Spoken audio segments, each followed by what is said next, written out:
त्यांची यात्रा तिला न्याय यात्रा म्हणून पूर्ण देशामध्ये न्यायाच्या दृष्टिकोनातून पाहिली जाते.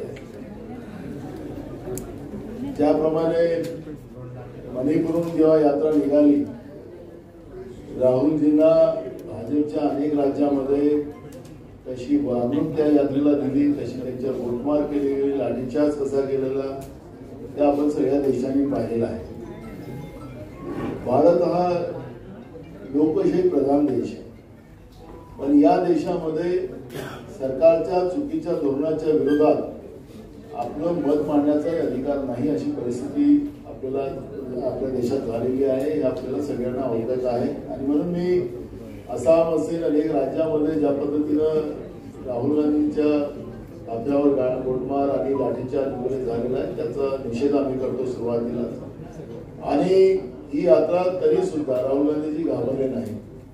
राहुल गांधीजींनी यात्रा सतत ठेवली. मंदिरात जायचे तर मंदिरातही त्यांना जाऊ दिलं जात नव्हतं, अशी पण परिस्थिती होती.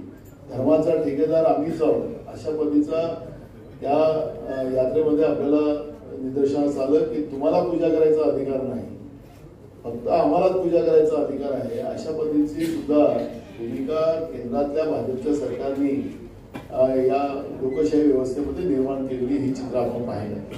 यात्रा आज आपल्या ठाण्यात आलेली आहे आणि यात्रा आज संध्याकाळी चैत्यभूमी या ठिकाणी 6 वाजेपर्यंत पोहोचणार आहे. तिचं मुंबईमध्ये मोठ्या प्रमाणात यात्रेचं स्वागताची तयारी पण झालेली आहे. आपल्या महाराष्ट्रात आल्यानंतर महाराष्ट्रामध्ये सगळीकडे राहुलजींच्या या न्याययात्रेचं मोठं स्वागत केलं गेलेलं आहे. हे आपल्याला सगळ्यांना पाहायला मिळालेलं आहे. ज्याप्रमाणे या 25 गॅरंटीज माननीय राहुलजी आणि आमचे राष्ट्रीय अध्यक्ष मल्लिकार्जुन खरगे साहेबांनी दिलेल्या आहेत, या गॅरंटीज नाही तर या वॉरंटी सहित आहे. या वॉरंटी शब्द याच्यासाठी वापरला की मोदींची 2014ची गॅरंटी, 2019ची गॅरंटी कधीच वॉरंटी राहिली नाही. आणि त्याच्यानंतर निवडणूक जिंकल्यानंतर त्यांनी सांगितले की हमने तो जुमला किया था, हमने तो उद्योगपति का कर्जा माफ करने की बात की थी, किसान का कर्जा माफ करने की बात नहीं की थी. 15 लाख रुपए गरीबों के खाते में डालने का वो तो जुमला था, 2 करोड़ युवाओं को नौकरी देने का वो जुमला था. म्हणजे सांगायचं तात्पर्य गॅरंटी हा शब्द जो आहे, ज्या मोदीजी बीजेपी वापरत आहे, ती गॅरंटी नाही, ती फक्त फेकूगिरी आणि जुमलेबाजी आहे. पण काँग्रेसने दिलेला या 25 गॅरंट्या ज्या आहेत ती पूर्ण वॉरंटी आहे. आणि हे सगळे निर्णय लोकांच्या आशीर्वादाने केंद्रात इंडिया आघाडीचं सरकार आल्यानंतर या सगळ्या पूर्ण करण्याची जबाबदारी ही काँग्रेस पक्षाची आहे. ही भूमिका आम्ही वॉरंटी सहित पूर्ण देशाच्या लोकांना सांगतो आहे. आज खऱ्या अर्थानं आपण पाहिलं की जी आता इलेक्ट्रॉनिक बॉन्डचा जो विषय या ठिकाणी उपस्थित झालेला आहे, जे मैं खाऊंगा नहीं ना खाने नहीं दूंगा, नारा देणारे मोदीजी आता कुठे गेले, आता का चूप आहेत. आता आरोप नाही आहे. माननीय सुप्रीम कोर्टाने ज्या पद्धतीनं स्टेट बँकेला जे आदेश दिले आणि हे पैसे कोणी कोणी दिले त्याचं आपण उघडकीस केले पाहिजे. तरी अजून माननीय सुप्रीम कोर्टाचा आदेश सुद्धा ते पाळत करण्याचा नंबरासहित पाठवा असं पुन्हा आदेश माननीय सुप्रीम कोर्टाला द्यावा लागला. आणि ज्या पद्धतीनं जे डिबेट झालं माननीय सुप्रीम कोर्टामध्ये, तुम्ही पाहिलं त्यांचे सरकारकडून हरीश साल्वे डिबेट करत होते, म्हणजे त्यांना अक्षरशः माननीय सुप्रीम कोर्टाने एक प्रकारची फटकार लावली की तुम्ही जे काही सरकारच्या वतीनं मांडताय त्याला तथ्य काय, हे जे तुम्हाला पैसे मिळाले ते कोणाकडून आलेले आहेत, आपल्या देशाच्या लोकांना जाणून घेण्याचा अधिकार त्यांचा. आणि अखेरी जे लपलेलं त्यांचं जे पाप होतं ते आता उघडकीस आलेलं आहे. आपण पाहिलं असेल की कोरोनामध्ये लोक मरत होते, भयभीत होते, जीव चालला होता, माणसाला विसरलेली होती. लोक सेवाभावी लोक रस्त्यावर उतरून आपला जीव धोक्यात घालून आपण त्या पद्धतीनं लोक वाचवायचा प्रयत्न करत होते. त्याला 2 टाइमचं खायला देत होते. देश पूर्ण मानवतेच्या आधारावर उभा झाला. पण एकीकडे नरेंद्र मोदीजी ज्या वॅक्सिनेशन ज्या 2 कंपन्या ज्या आणल्या त्या लोकांनी, त्यांनी कशा याला तर जागतिक पातळीवरून लोकांची डिमांड होती की आम्ही तुमच्या देशाला वॅक्सिनेशन देतो, पण यांनी शोधून 2 वॅक्सिनेशन कंपन्या आणल्या. त्यांच्याकडून पण या लोकांनी फंड गोळा केलेला आहे। एकीकडे लोक म्हणतात आहे, एकीकडे लोक म्हणत असताना सुद्धा त्या कंपन्यांकडून सुद्धा यांनी आपला पाठी चंदा जमा केलेला आहे। याच्यापेक्षा मोठं बाब का होऊ शकतं? मला आठवत होतं की महाराष्ट्रामध्ये जेव्हा आघाडीचं सरकार होतं, त्या आघाडीच्या सरकारच्या वेळेस हे कोरोनाचा प्रकार त्या काळात चालला होता। आपण रेमडेसिवीर इंजेक्शन ते अत्यावश्यक असं, कारण की ते ठरवायचे कुठली औषध द्यायची, काय द्यायची। आता मोदी साहेब डॉक्टर पण आहेत, त्याच्यामुळे त्यांचे जे काय असेल त्यांनी जे काही ठरवून दिलेलं होतं त्याच्याच आधारावर औषधी द्यायची। रेमडेसिवीर इंजेक्शन घेतलंच पाहिजे आणि त्या आधारावर रेमडेसिवीरचा काळा बाजार करणारे गुजराती व्यापारी या राज्यामध्ये ट्रकनं काळा बाजार करत होते। जो इंजेक्शन मुश्किलनं 150-200 रुपयाचं इंजेक्शन लोक 50-50 हजार रुपयाला घेत होते आणि गुजरातचा व्यापारी काळा बाजार करत होता। त्यावेळेचे विरोधी पक्ष नेते देवेंद्र फडणवीस आणि ते प्रवीण दरेकर हे दोघे जण रात्री 2 वाजता 2 पोलीस स्टेशन मध्ये त्या काळा बाजार करणाऱ्या गुजराती व्यापाऱ्याला ते सोडवायसाठी गेले। पूर्ण देश तमाशा पाहत होता। आखरी हे काय म्हणजे बेलेच्या टळूवर लोणी खाण्याची प्रथा जी भाजपने आणि राज्यकर्त्यांनी सुरू केलेली आहे, त्याची मानसिकता जी काय होती ती आता आपल्याला या इलेक्ट्रॉनिक बॉन्डच्या माध्यमातून आपल्याला पाहायला मिळते आहे। आणि म्हणून मी आपल्या सगळ्यांना सांगतो की ही जी काही परिस्थिती आज देशामध्ये निर्माण केलेली आहे, या देशामध्ये ना शेतकरी सुखी आहे, या देशामध्ये ना महिला सुखी आहे। महिलांवर अत्याचाराचं हे प्रकरण आता सामान्य झालं। आपण ज्या शहरात आहोत त्या शहरामध्ये आरोग्य व्यवस्थेचे 3-3 आवाज आहेत। लोक सरळ जातात त्यांनी आडवे होऊन निघतात, अशी परिस्थिती या ठाणे शहरामध्ये आहे। सगळ्यात मोठा गुंडाइझम या ठाण्यामध्ये आहे। पोलिसांना तर आता आदेशाचं पालन करायचं, कोणी गेलंय अन्याय करणारा माणूस, अन्याय झालेला माणूस पोलीस स्टेशन मध्ये त्याला न्याय मिळत नाही। तिकडून फोन आला तरच त्याचं काम होईल, नाही तर न्याय होणार नाही। अशा पद्धतीची परिस्थिती आज ठाणे शहरामध्ये आहे। आज इथं म्हणजे खऱ्या अर्थानं जनतेमध्ये मोठा उद्रेक आहे आणि ही जी काही परिस्थिती आपण आज पाहतो आहे की ह्या परिस्थितीला आपल्या सगळ्यांनीच आता एकत्रित लढण्याची भूमिका आता लोकांनी घेतलेली आहे आणि राहुल गांधीजीच हे यांचं नेतृत्व करू शकतात। हा विश्वास 6000 किलोमीटर मणिपूर ते मुंबई आणि दक्षिणेमधून काश्मीर ते कन्याकुमारी ते काश्मीर अशी 4000 किलोमीटरची यात्रा, अशा जवळपास 10,000 किलोमीटर दक्षिण उत्तर आणि पूर्व पश्चिम या यात्रेचा समारोप आज संध्याकाळपर्यंत होती आहे। म्हणजे एवढं त्यागाची आणि समर्पणाची भूमिका आजच्या युगामध्ये कुठल्या नेत्यामध्ये असेल तर फक्त राहुल गांधीमध्ये आहे। आणि राहुल गांधीजींनी या देशातल्या लोकांचं दुःख समजून घेतलंय आणि म्हणून या 25 ज्या गॅरंटी आहेत त्या 25 गॅरंटीच्या माध्यमातून लोकांचं दुःख हरण करणं, त्याला मुख्य प्रवाहात आणणं, त्याला न्याय देणं, या सगळ्या भूमिका म्हणजे मग कामगारापासून तर आमच्या तरुणापासून तर महिलांपासून तर युवकापर्यंत शेतकऱ्यांपर्यंत या सगळ्यांनाच समान न्याय देण्याची भूमिका जी आमच्या संविधानामध्ये आहे त्या सगळ्या गोष्टींची गॅरंटी याच्यामध्ये दिलेली आहे। आणि म्हणून या सगळ्या व्यवस्थेला ताकदीनं एक परिवर्तनाची लहर पूर्ण देशामध्ये आपल्याला पाहायला मिळेल। मी तुम्हाला आतापासून सांगतो की काळ्या दगडावरची ही पांढरी रेषा आहे, देशामध्ये सत्तेचं परिवर्तन होणार आणि इंडिया अलायन्सचं राहुल गांधीच्या नेतृत्वामध्ये देशात सरकार येणार, हा विश्वास या देशाच्या जनतेमध्ये आहे आणि त्याच पद्धतीचं चित्र आज सगळीकडे आहे। काय प्रश्न असतील तर विचारा मला। मोदी वारंवार महाराष्ट्रात येतात आहे,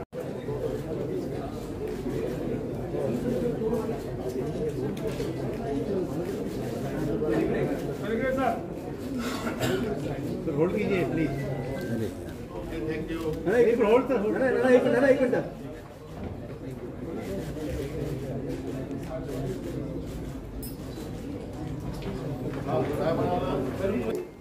आणि महाभारतामध्ये द्रौपदीचा म्हणजे महिला शक्तीचा अपमान ज्या ज्यांनी केला त्यांना कधीच त्यांना स्थान मिळालं नाही आणि हीच परिस्थिती आज पूर्ण याच्यामध्ये आहे। का नाही देशाचे प्रधानमंत्री मणिपूर बद्दल बोलत आणि योगायोगानं भाजपचं राज्य हे सरकार बरखास्त करावं अशी मागणी त्या लोकांनी केली, पण मणिपूरच्या बद्दलचा मत सुद्धा बोलायला तयार नाही। मागायचं तर मग बोलतच नाही। मणिपूरमध्ये महिलांवर अत्याचार ज्या ठिकाणी चाललेला यांनीच त्या पद्धतीचा वाद निर्माण केलेला, पहिले कधीच त्या भागामध्ये या पद्धतीचा उद्रेक होत होता. यांचं सरकार आल्यानंतर त्या भागात उद्रेक निर्माण केला आणि म्हणूनच आपण पाहतो की जसं तुम्ही म्हणालात की महाराष्ट्रामध्ये मोदींनी मोठ्या प्रमाणात मोदीजी असतील किंवा अमित शहाजी असतील किंवा त्यांचे नड्डाजी असतील सगळ्यांचे दौरे वाढले. महाराष्ट्रातूनच सत्तेचं पतन नरेंद्र मोदींच्या सरकारचं होणार आहे तय झालेलं आहे. त्यामुळे त्यांचे दौरे इथे वाढले.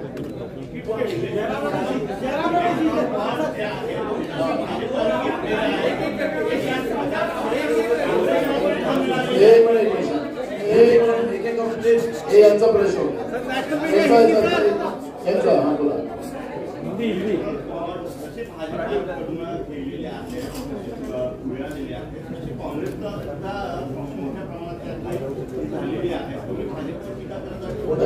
आमच्या इलेक्ट्रॉनिक बॉन्डचा तुम्ही हिशोब बघा. त्यांनी दिलेला आहे ना बँकेने.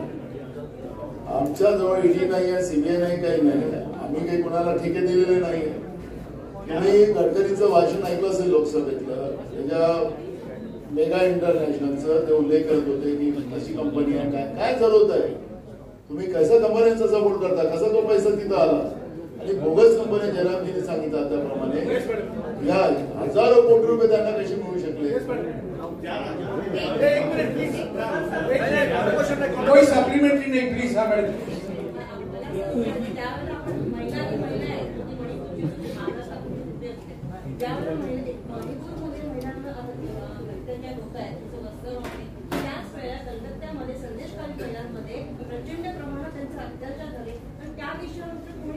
बघा काँग्रेसनी याच्यातली भूमिका मांडलेली आहे. देशामध्ये जिथे मग उत्तर प्रदेश असेल इव्हन राजस्थानमध्ये सुद्धा आमचं सरकार होतं तिथं झालं तरी राहुलजींनी त्या गोष्टीची निंदा केली. मुद्दा असा आहे की महिला कुठल्या असो आम्ही मातृशक्तीला मानणारी व्यवस्था आपल्या देशातली आहे आणि काँग्रेस ती गोष्ट मान्य करते. आमचं सरकार असेल आणि तिथं काही झालं तरी आमच्या सरकारमध्ये अनेकदा मुख्यमंत्री बदलवून टाकले. एखादी चूक झाली तर तुम्ही बघा ना आता आमचं काय नाही, त्यांना ठेवायचंच आहे. ते चांगलं करतात असं त्यांना वाटतं. आणि म्हणून या सगळ्या प्रकरणामध्ये काँग्रेसची भूमिका आणि म्हणून आम्ही आता तुम्हाला बघा या स्त्री शक्तीच्या बद्दलचे 5 आम्ही जे मुद्दे दिलेले आहेत. या स्त्री शक्तीला सन्मानानं आणि स्त्री शक्तीची शक्ती पुन्हा ताकदीनं उभी व्हावी यासाठी आम्ही 5 त्यांच्यासाठी गॅरंटी दिलेली आहे. एक मिनट प्लीज. एक मिनट. मणिपुर के बारे में सवाल उठाया, मैं आपको जवाब दूंगा. 10 महीने हो गए हैं, सैकड़ों लोग मारे गए हैं, लाखों लोग विस्थापित हुए हैं. प्रधानमंत्री ने मणिपुर के बारे में अपनी चुप्पी नहीं तोड़ी है. मणिपुर नहीं गए हैं, मणिपुर के मुख्यमंत्री से उन्होंने बात नहीं की है. मणिपुर के सांसद, मणिपुर के विधायकों से उन्होंने बात नहीं की है. मणिपुर के राजनीतिक दलों से बात नहीं की है. हमने संदेश खाली को लेकर हमने कड़ी निंदा की है. मैंने खुद कहा है कहीं पर किसी भी राज्य में महिलाओं पर अत्याचार होना दुर्भाग्यपूर्ण है और कड़ी सी कड़ी सजा देनी चाहिए जो गुनहगार है. पर मणिपुर के बारे में प्रधानमंत्री 10 महीने हुए हैं, मणिपुर के बारे में तो उन्होंने कुछ कहा भी नहीं और मणिपुर में गए ही नहीं. और जो मांग है मणिपुर के मुख्यमंत्री को बदलने की उस पर उन्होंने अपनी चुप्पी नहीं तोड़ी है. अभी यहाँ अमित शाह ने कहा है कि हमारे 303 सांसद है फिर भी हमें सिर्फ 6000 करोड़ मिले एक, और अगर सारी जानकारी सामने आ जाए तो विपक्ष चेहरा नहीं दिखा सकता. आपका क्या कहना है? मैंने अमित शाह गलती से भी सच नहीं बोल सकते अपने प्रधानमंत्री के माफी. उनका जवाब मैंने दिया है. मेरा जवाब पढ़िए. मेरा जवाब क्या है? एक, हमारे हाथ में सीबीआई नहीं है, हमारे हाथ में ईडी नहीं है, हमारे हाथ में इनकम टैक्स नहीं है, हमारे हाथ में कोई जांच की एजेंसी नहीं है. वो अमित शाह के हाथ में है. दूसरी बात, हम कॉन्ट्रैक्ट नहीं दे रहे हैं टनल के लिए. हम कॉन्ट्रैक्ट नहीं दे रहे हैं 6 लेन 8 लेन 10 लेन हाईवे के लिए. हम कॉन्ट्रैक्ट नहीं दे रहे हैं बड़े बड़े इरिगेशन प्रोजेक्ट के लिए.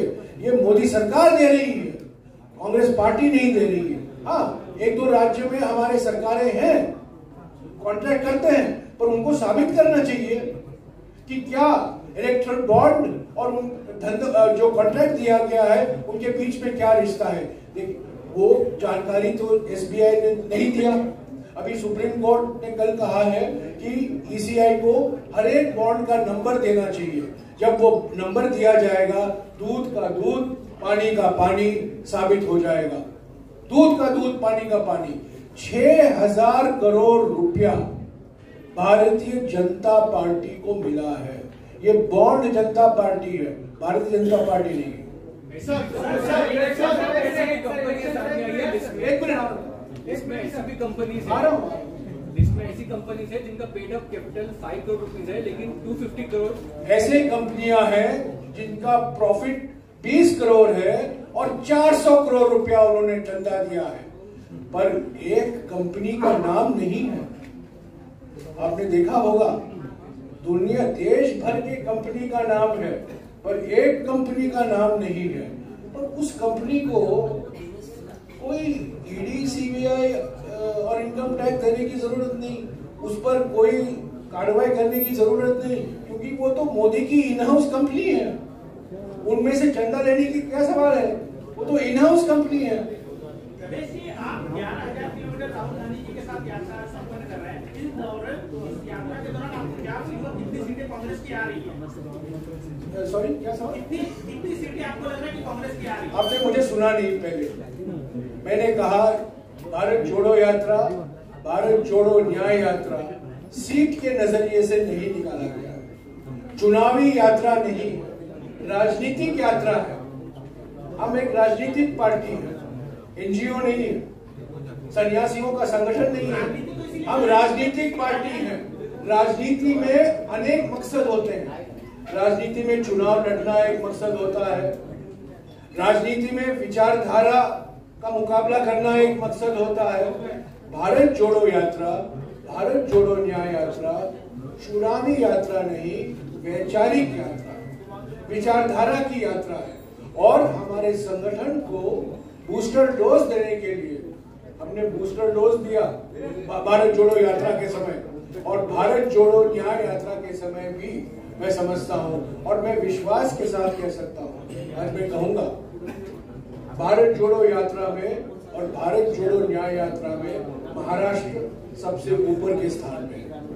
जिस तरीके से हमारे संगठन ने काम किया है, जिस तरीके से पब्लिक का रेस्पॉन्स मिला है हमें भारत जोड़ो यात्रा के समय और आज पिछले कुछ दिनों में भारत जोड़ो न्याय यात्रा के समय, चुनाव हम जीतेंगे, चुनाव हम हारेंगे, वो वास्तविक है, पर मैं इसको चुनावी चश्मे से नहीं देखता हूँ, मैं इसको विचारधारा की चश्मे से देखता हूँ। सर सवाल कि अभी जो कांग्रेस की लीड जारी हुई है उसमें से राहुल गांधी की वायनाड से चुनाव लड़ेंगे, फिर सोनिया गांधी की राज्यसभा के लिए चुनाव चुनी गई है। तो गांधी फैमिली की जो ट्रेडिशनल सीटें थी अमेठी और रायबरेली, यहाँ से कांग्रेस गांधी फैमिली से कोई चुनाव लड़ेगा या कोई कांग्रेस के सामान्य कार्यकर्ता? ये इस प्रेस कॉन्फ्रेंस का विषय नहीं है। मैं सिर्फ आपको राहुल जी ने क्या जवाब दिया कल शाम को वही दोहराऊंगा। एक पत्रकार ने मुझसे पूछा, क्या आप अमेठी से लड़ने वाले हैं कि नहीं, और राहुल जी ने जवाब दिया, मैं कांग्रेस का वफादार सिपाही हूं, जहां कहीं सीईसी मुझे कहता है लड़ने को, मैं वहां से लड़ूंगा।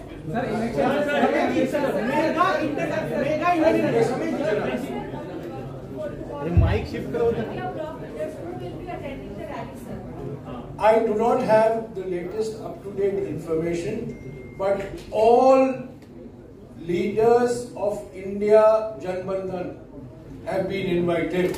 All leaders of existing members and prospective members have also been invited. Ramesh ji, जैसा कि कहा जा रहा है कि दबाव नहीं, आपका सवाल हो गया यार। एक सरकार एक सवाल, one nation one election, one journalist one question. हाँ जी, पार्टी वन वोट।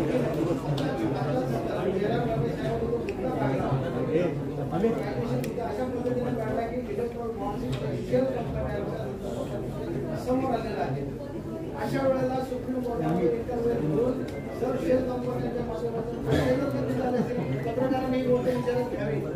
ठीक आहे, आला तुमचा प्रश्न. एक मिनिट तुम्हाला नंतर शेअर करतो किंवा तुमच्याशी नंतर शेअर करतो.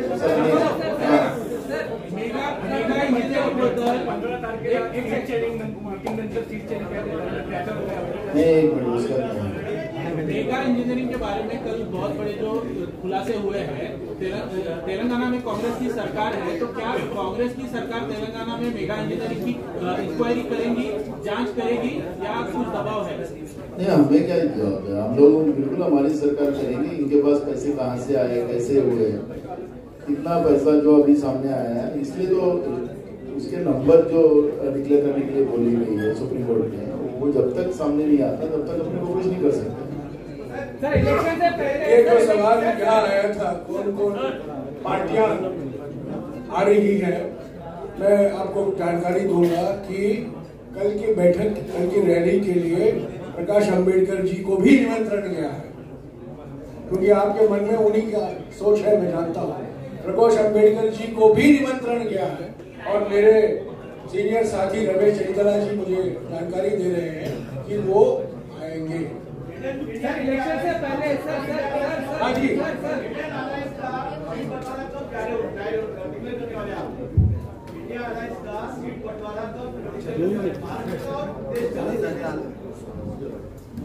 सब चल रहा है. कुछ सीटें हमने डिक्लेयर कर दिया, कुछ सीटें अभी होगा. अभी आज इलेक्शन डिक्लेयर हो जाएगा. कल हमारी राहुल गांधी जी की यात्रा का समारोह बने होगा. उसके बाद तो फटाफट करेंगे. हम लोग बिल्कुल तैयार हैं, बिल्कुल है. वो हमारे साथ है.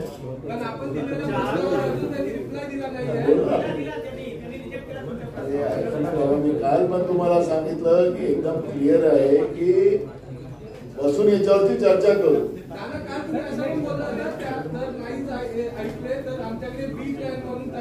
असं नाही म्हटलं, असं केव्हा म्हटलं, असं नाही म्हटलं. नाही, आम्ही बोललोच नाही. आम्ही काल पण बोललो की प्रकाश आंबेडकर जी त्यांना जे पत्र दिलं होतं त्यांच्या विद्यालयाचं मीटिंगचं आता राहुलजींच्या 17 तारखेला त्यांनी स्वीकारलेलं आहे, येणार आहे असे पत्र त्यांना रिप्लाय आम्हाला आलेला आहे. आणि राहिलं जागा वाटपाचा विषय तर त्यांच्याशी बसून चर्चा झाली. अभी वो कोई प्रोग्राम नहीं. इलेक्शन से पहले हमेशा कम्युनल कार्ड खेला जाता है, मंदिर मस्जिद में लोगों को बांट किया जाता है. इस पर कांग्रेस देखो, हमारे यहाँ पे हमारा एक बाल भारती करके हम लोगों को एक लेसन था, उसमें आला. अभी ये बीजेपी का अभी बकरी खाने का समय आ गया है. अभी वो कोई चलेगा नहीं. लोग समझ गए, लोगों को पता है कि बीजेपी बार बार धन के आधार पर राजनीति करती है और मुद्दों से हटाती है. अब लोगों ने समझ लिया खेल इनका. इस बार उनको करने दो. अब उसी में वो लोग फंसे. शुक्रिया साथी, आपके लिए भोजन इंतजार कर रहा है. रमेश जी,